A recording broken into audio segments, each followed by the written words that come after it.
আজকে আমি সবার সাথে শেয়ার করব আমি এই ব্ল্যাক পোকাগুলা কীটনাশক দিয়ে কিভাবে রিমুভ করব আর কিভাবে মেরে ফেলব।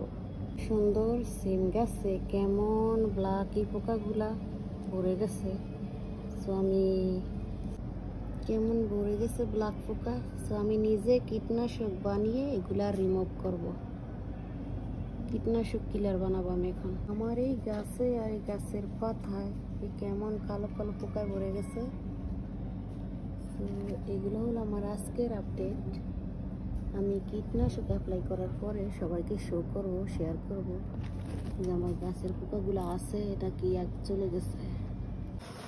আমি আমার এই সিম গাছের এই পোকাগুলা মারার জন্য যে কীটনাশকটা আমি এখন বানাবো অর্গানিক।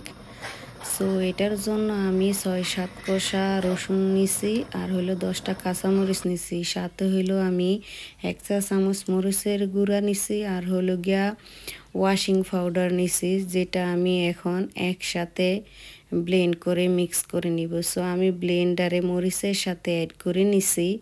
এগুলা চাইলে আমি মরিচ আর রসুন ব্লেন্ড করার পরে মিক্স করতে পারতাম, বাট আমি সাথেই দিয়ে দিলাম যেন ভালোভাবে মিক্স হয়ে যায়। আমার ব্লেন্ডার করার পরে এখন আমি এগুলাকে একটা চাকনি দিয়ে সেঁকে নিচ্ছি ভালোভাবে, কারণ তাহলে যখন আমি স্প্রে করব, স্প্রে করার সময় আমার আর কোনো প্রবলেম হবে না।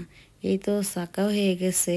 চাকনা দিয়ে চাকার পরে আমি আবারও একটা কাপড় দিয়ে, পাতলা কাপড় দিয়ে সেঁকে ভালো করে নিয়েছি।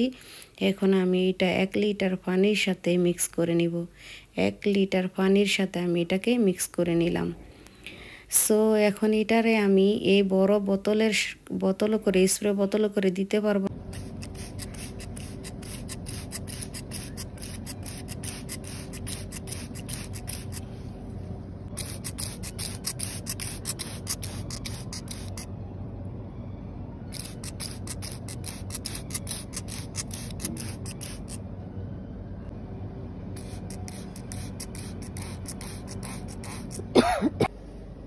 আমি একদম কাছে থেকে দেখাচ্ছি।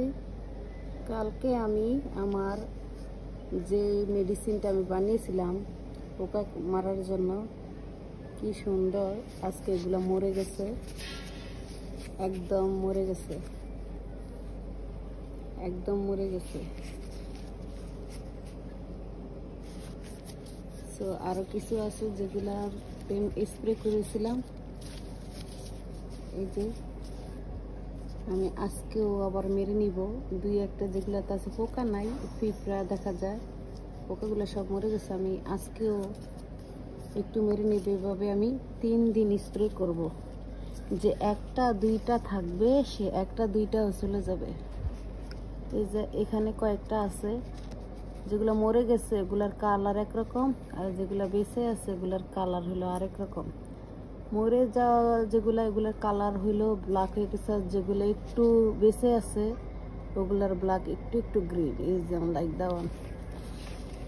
এই যে কতগুলা ছিল, এগুলা সব মরে বিছিয়ে আছে এখন। তো আমার মনে হয় আমি মেডিসিন কিনে ইউজ করছিলাম পোকা কিলার, ওইটা এত উপকার হয় না। আমি এই মেডিসিনটা বানানোর পরে ইউজ করে যতটা উপকৃত হয়েছি। সো সবাই ভালো থাকবে। আল্লাহ হাফিজ, বাই বাই।